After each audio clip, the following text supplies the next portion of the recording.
Pourquoi jeûne-t-on la veille de Pourim?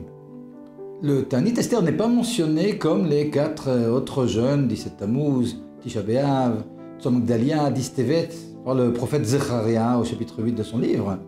Et pour cause, selon le Abudraham, le Ta'anit Esther ne fut institué qu'après l'époque talmudique, donc bien après évidemment l'époque de la Bible.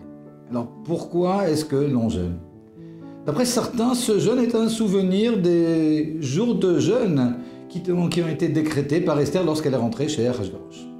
Le problème d'après cet avis, c'est que ces jours de jeûne avaient lieu un peu avant Pessah et puis les premiers jours de Pessah.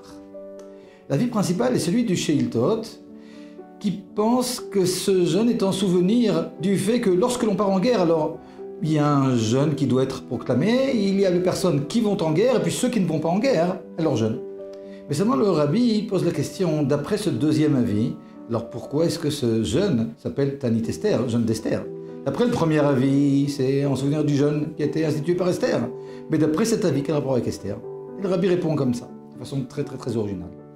Il dit en réalité ici, tout le monde partait en guerre, parce que tout le monde était en danger. Et donc les hommes, mais aussi les femmes et les enfants, tout le monde était en guerre. Et finalement, ce jeûne qui était décrété n'était pas appliqué parce que les gens allaient en guerre. Et ceux qui doivent jeûner, ce sont ceux qui restent. Et la seule qui est restée, qui n'est pas partie en guerre, c'est Esther, d'où le nom de Ta'anit Esther.